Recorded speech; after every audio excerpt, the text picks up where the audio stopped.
From the murky waters of the sportsman's paradise, stories emerge. Stories of the generations of people who have shared in the bounties of the land. Stories of communities that have persevered through natural disasters. Stories of the abundance of fish, wildlife, and adventures that create an ecosystem rich in diversity.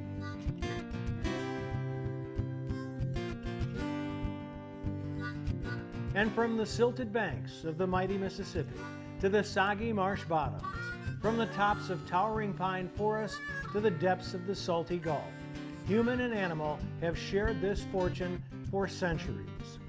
Enjoy these stories as told by outdoor journalists who travel across our state, documenting the adventure, sportsmanship, and heritage that make us Bayou Wild.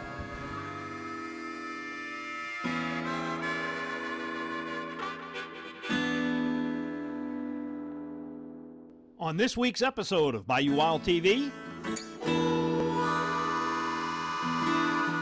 from squirrels and rabbits to ducks and deer, and even zebras, giraffes, and elephants, hunters across the globe share an appreciation for the natural world and its animals.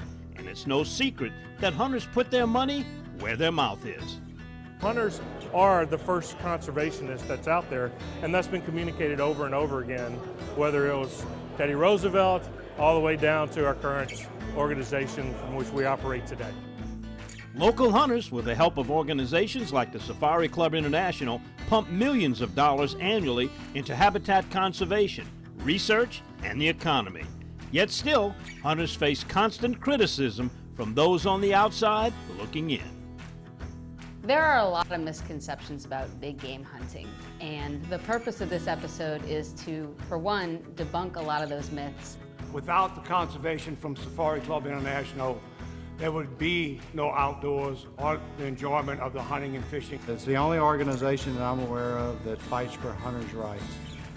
Unlike other organizations that fight for specific animals, it fights for the hunters' rights.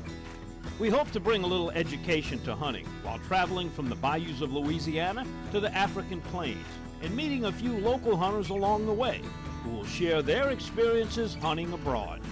I'm hunting these animals to eat. Not like I'm not throwing them away. I'm hunting them for the greater good. You know, you've got conservation. It helps other countries survive. That's a lot of those countries in Africa. That's what they, that's their main sources of income. So just educate yourself. It's ironic to think of taking a life as conservation, but the goal here is to explain why hunting actually benefits species.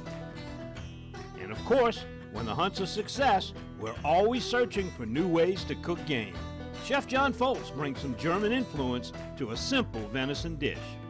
I like to put an egg on top of it. You're gonna what you can I put. like a little lemon. Oh, a little lemon is perfect for it. Yeah, just that little bit of tart. Absolutely perfect, and you can make a nice sandwich.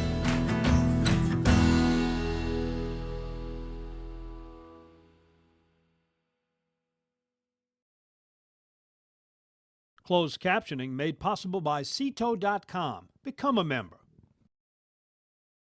In 1967, Dutch Stogner realized his dream to run his own meat market. 50 years and 3 generations later, Double D and the Stogner family still operate with Dutch's original commitment to quality. Pick up some Double D sausage today and share your good times with us on Facebook. I've been using Louisiana fish fry products so much, even the kids are getting into it. Bonio bag, pour and boil, a great crawfish every time. And whether you're boiling crawfish, shrimp, or crabs, Louisiana fish fry products use the perfect blend of garlic, onion, spices, and salt for your seafood boils. So look for the bright yellow bag and pour and boil with Louisiana fish fry products. It's that time of year, Cca Star Tournament time. We might have a star winner, folks! Don't miss your chance for more categories, more prizes, and more smiles.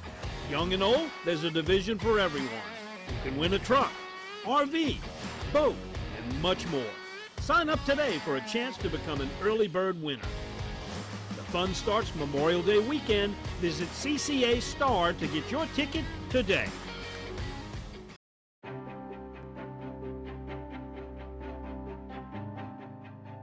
People hunt for many reasons. For most hunters, it's a tradition handed down through their families. For all hunters, it's an unparalleled way of participating in the real nature of life in the world, being self-sufficient, and providing natural food for their families, friends, and communities. And for members of Safari Club International, their mission is protecting the freedom to hunt and promoting wildlife conservation worldwide through the pillars of advocacy, connection, education, and representation. CEO is the worldwide leader in protecting the right to hunt. And we're not talking about a single species protection. We're talking about hunting worldwide with the majority of our advocacy right here in North America. From A, literally, to Z, A being Alaska, Z being Zimbabwe, and protecting that right to hunt. Safari Club International to me is the conservation of all big game animals. Without the conservation from Safari Club International, there would be no outdoors or the enjoyment of the hunting and fishing that all the families of Acadiana celebrate. It's the only organization that I'm aware of that fights for hunters' rights. Unlike other organizations that fight for specific animals, it fights for the hunters' rights, and in addition to the protection of all animals globally. We protect the right to hunt. We have conservation hunting, but we're more than that. We're about our youth. We are the supporters of youth hunting, and without it, all our kids are going to do is stay home and play on their phone. What could possibly get you more time with your children than to take them in the great outdoors by yourself, maybe sitting in a deer stand, maybe fishing, maybe big game hunting, whatever it might be, but you and your son, you and your daughter, you and your wife alone for 3 or 4 hours. It's all the positive things that you want to get out of life. It's not anything that is going to be arduous or just painful or anything. It's enjoyment, but it's always educational. The lessons that we try to teach for SCI is, number one is discipline, health, organization, conservation, family, church. I mean, it's all about the whole function, staying together as a team. We never want to have one of our offspring, whether it's grandchildren, great-grandchildren, wake up and want to know what it used to be like to hunt. I don't want to impose that on anybody else, but I want them to always have the right to do it. The main source of funding is the chapters themselves. We have over 200 chapters around the world that have banquets like this that then in turn in a percentage to the national headquarters so that we can make sure that our advocacy office in DC is funded properly to protect those rights of hunters. We have banquets like this, our memberships donate, we have other fundraising opportunities that are out there that help fund the organization as we go forward. But really and truly, members and their donations are the key, and they're very passionate about what we're doing. John, one of the great things about being a local member is our local members, we've got a great membership. We have a bunch of youth. Kids under 18 are coming in and joining with their parents and grandparents. We've got over 230 members in our chapter. The money that we work to raise stays here in the community. We've given to lots of local companies. We gave $10,000 to community development after the flood of 2016 for Hurricane Harvey. We're all about the local economy. The name Safari throws a lot of people off. And of course, with that, people think Africa immediately, and hey, I just shoot squirrels in the woods behind my house. I shoot ducks in the marsh by my house. Safari Club is about protecting hunters' rights in your backyard, in our state, in our nation, and additionally worldwide. What we're working on a national level is improving and increasing youth membership with a youth membership program that will, in essence, be a type of membership where we have a mentorship for these kids to help educate them about the outdoors, about conservation, introduce them to the shooting sports. ALAS, which is archery in Louisiana schools, we've donated to that, and we continue to donate to that. We've helped set up multiple schools in Acadiana with the equipment to start ALAS, or Archery in Louisiana School program. So it teaches self-discipline. It teaches the kids want to do well in the class. I like shooting. It's definitely my favorite thing to do. And I don't know, it makes me feel good just knowing that I can shoot, and it's kind of a stress reliever. Really, just once you get into it, your mental game is a big part of it. Because if you come in with a bad attitude, you aren't going to shoot the best that you can. The biggest issue that we're facing right now is the emotional aspect or misunderstanding of what hunting is. You take the social and emotional aspect out of decision-making process and look at truly what is happening in conservation with science-based information and make decisions on that. That's what is our current issue that we're facing. There are people trying to make decisions in Africa, for instance, in Argentina, in other parts of the world, and the decision makers are here in the United States, and they've never even set foot on those particular countries or those particular continents, and they're trying to dictate, based on emotion, what's going on with hunting. Coming up next, big game safari hunting is so much more than just a trophy shoot. We're talking to hunters who share what it's like to make a hunt on the African plains. So yeah, first of all, you want to find a good, reputable outfitter. You don't want to go to Africa on somebody that's just a whim, you know. So definitely I would recommend starting off, get it going with either somebody that's recognized by Safari Club International or Dallas Safari Club. Just look at their websites. You know, we did the lioness and the lion himself, and the lion himself, we was able to see him when we got to him, but the lioness, when we were looking for her, after we tracked for hours, when we looked after, she was actually on the mountain watching us by the time we got to it. So it's actually, you know, after a while, you kind of feel the hair on your neck stand up. It's what I enjoy to do, and it's not for everybody, but it's my husband and I do it together. It's for the greater good. I'm doing this for something more than just me.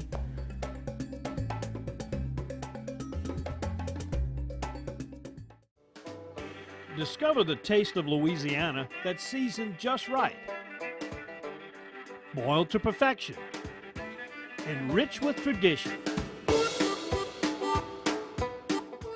A taste that's savory, crispy, and a little sweet. Discover the taste of Louisiana fish fry products. We love our children. We protect them. We guide them. We prepare them for life in the world. With all that we do, from deep in our hearts, we cannot control all things. Life-threatening illnesses and disabilities affect far too many of our children each year. While we cannot change the circumstance, we can make dreams come true. Dreams to provide hope, to provide spiritual healing and strength, to provide moments of happiness and relief in the hardest of times. Hunt of a Lifetime is a nonprofit organization fulfilling dreams for hunting and fishing trips to youth 21 and under with life-threatening illnesses and disabilities. Visit huntofalifetime.org to learn how you can make a difference.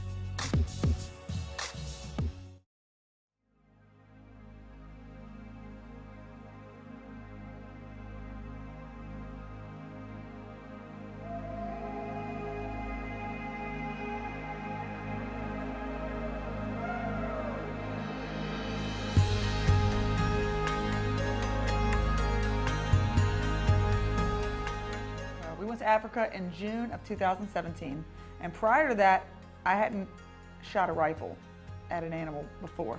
I've done lots of waterfowl hunting, lots of fishing, but shooting the 55-inch kudu in Africa was the first rifle shot I'd ever placed on an animal.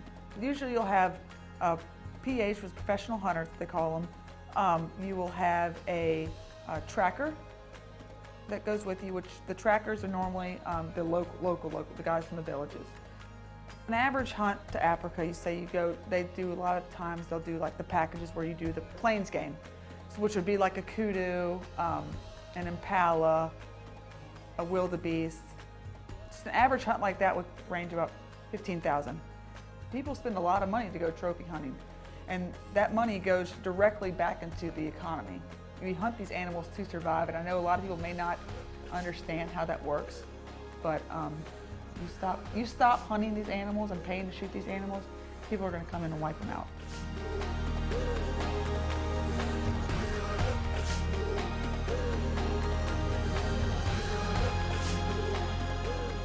We've done trips overseas. We've done some African experiences. We've concluded most of the big five. We did the elephants.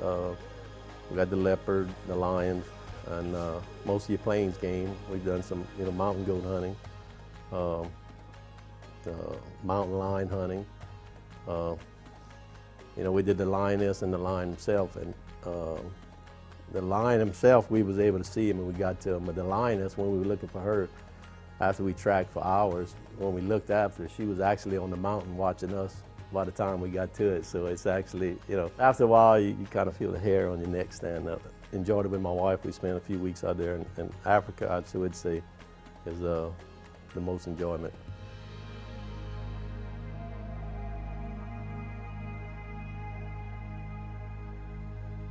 I think a lot of folks that don't know about hunting see killing animals as negative because a lot of folks are doing it illegally. There's a level of respect in all forms of hunting. That's why there's limits set, and the people that give hunters a bad name are the ones that don't abide by those rules. Trophy hunting has major ecological benefits. It feeds villages. I mean, you shoot kudus and giraffe, and people eat everything, every part of the animal. Botswana just opened up their borders for hunting again recently, and hunting elephants again, because they stopped it. And they did that because elephants they tear up the land, they tear up everything. You can tell immediately where an elephant's been. So their revenue is starting to come back. So a lot of money that we donate to this goes to other places. When we were there, every animal went to the locals, the villagers came in. We did the harvesting, and they came in and they harvested all the meat and they diversed it to all the individuals in the village. So, and they use the pelts and stuff for other things. So you're not just shooting an animal and throwing it on the side of the road and just taking the shoulder mount to hang on your wall. So I actually, not only financing but feeding the locals, which, and they were very receptive to us when you get down there. So it was actually a win-win situation for everyone. It seems like folks take pride in being able to preserve what they have. They don't just want to go out and shoot an animal to put it on their wall or to put it in their freezer. They want to do it because they embrace the tradition of it, they enjoy the sport of it, and they want to see that continue. Even owning a deer lease, that money alone goes to that area. So even the smallest level of being a hunter does give back in a way. We can look back at Teddy Roosevelt, and he was a huge hunter, but he was also a huge conservationist. So there's an inherent respect when it comes to the animals folks are hunting. People look at it as killing, but over stem of it, it's management, and without the management, they'll end up dying. It's what I enjoy to do, and it's not for everybody, but it's my husband and I do together. It's for the greater good. I'm doing this for something more than just me.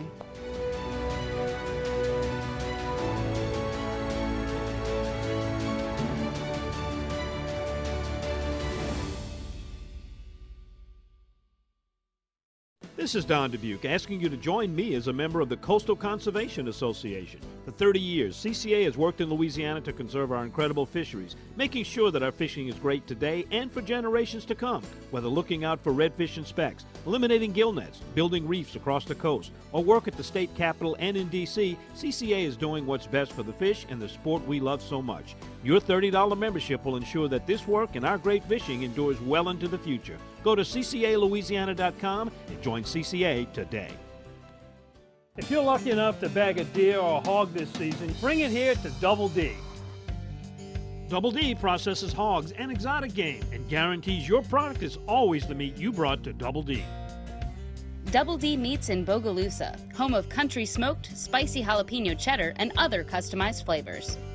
Bring your deer or your hog here to Double D, where you always get your meat back in return. It's worth a drive to Bogalusa from anywhere. Double D.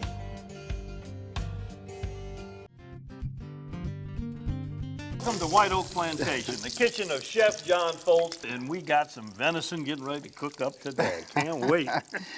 So many great recipes for it too. When I think of my youth in Louisiana, and I think of the old hunting camp that Uncle Paul had behind St. James, let me tell you what, you never know when you took the lid off of that cast iron pot, you never knew what was going to be in it. But in deer season, or maybe even a little bit outside of deer season sometimes with these guys, the sauce pecans, the jambalaya, the fricassees. I mean, it was incredible. The sausages. You know, these were old Germans, and they knew all about game. A lot and of how German to do it. influence down in South Tremendous. There's the Louisiana. Rangs, the Trosclaves, the Steins, the Stibes, the Webers, the Folses, Schexnayens, the Hemels, all of- and they brought with them all of this great culture from the old world, and of course, venison was important.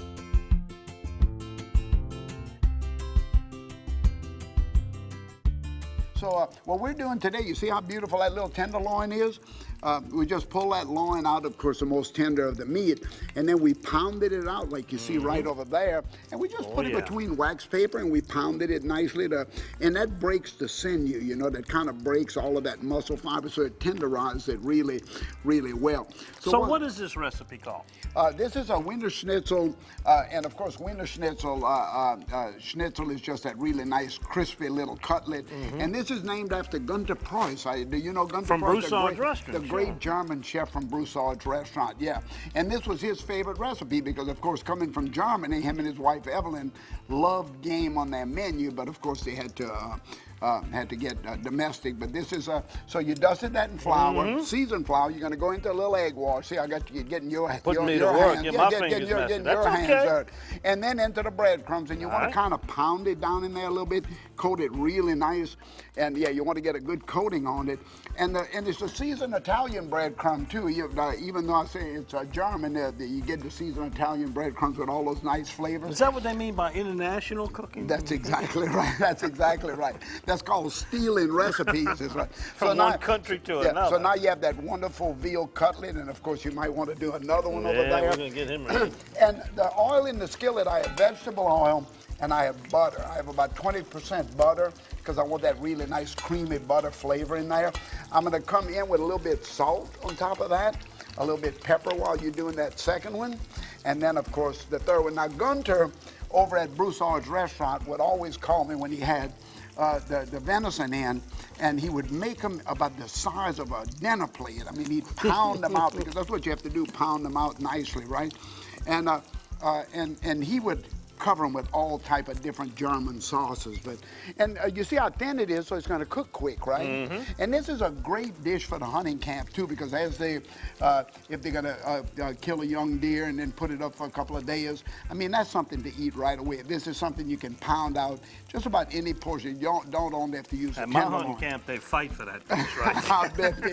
I bet they do. So this now look at that. See, we have that nice color, and the breadcrumbs are really putting great flavor on there right now. And of course, remember those breadcrumbs have all the different herbs, the oregano, the basil. So you don't even have to worry about putting anything else on it except, and you don't have to actually cook it that hot either. You can kind of be cooked really, really, really fast. And this was one of his signature dishes. And of course, there was a lot of ways to serve it. He could put it over noodles. He could put it over many, many different things. And I guess you can use any other cut of meat too, as long as you're pounding it real hard.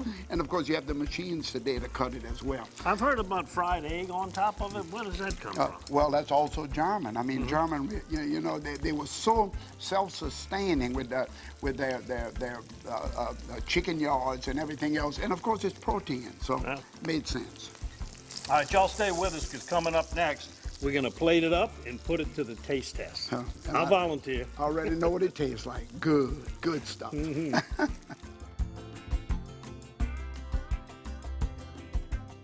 Get your Bayou Wild Collection soft tee or dry fit fishing shirt at BayouWildTV.com. Show you're a proud Bayou Wild supporter and get both today at BayouWildTV.com. Want to be seen on a Bayou Wild episode? Sign up for our Cajun Invasion wild pheasant hunt in the remote hills of South Dakota in mid-November. Bad River Bucks and Birds provides lodging, meals, transportation, dogs, and bird cleaning.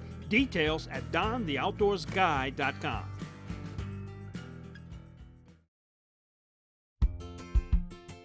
All right, Chef, we've got our Wiener Schnitzel ready to go. Just a few finishing touches, if you would. Recap what we did with it. Well, first of all, we took the nice tenderloin of venison, and we just kind of trimmed any little sinew that might attach to the side. We want all of that off.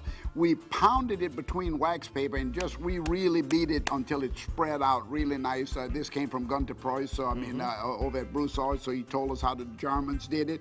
And then we coated in a little flour, egg, and then seasoned Italian breadcrumbs. There's 3 coatings that go onto it, and the egg makes the breadcrumb stick, and then into the butter and oil combination. I do 50% butter and oil. It only takes a minute and a half to cook it nice and crispy, just like you see it there. And of course, cast iron.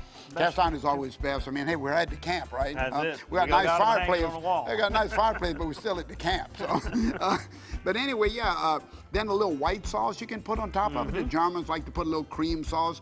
I like to put an egg on top of it. You're gonna what you can I put? like a little lemon. Oh, a little lemon is perfect for it. Yeah, just put that little bit of tart. Absolutely perfect. And you can make a nice sandwich out of it too. You can put it between biscuits.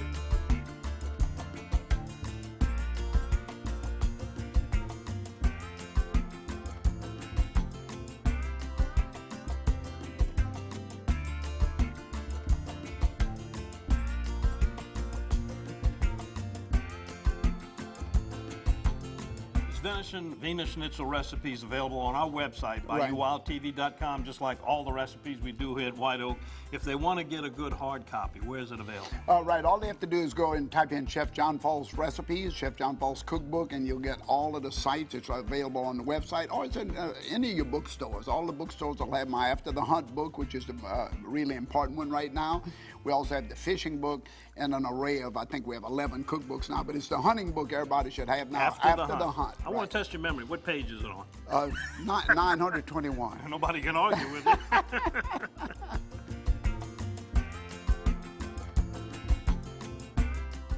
In 1967, Dutch Stogner realized his dream to run his own meat market. 50 years and 3 generations later, Double D and the Stogner family still operate with Dutch's original commitment to quality. Pick up some Double D sausage today and share your good times with us on Facebook.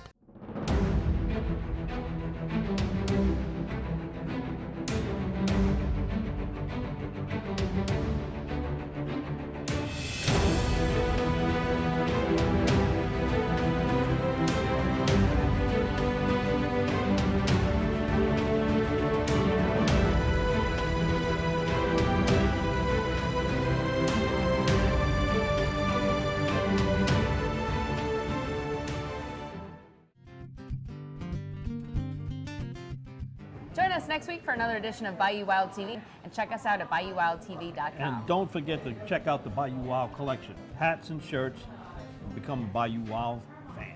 We'll see you next week.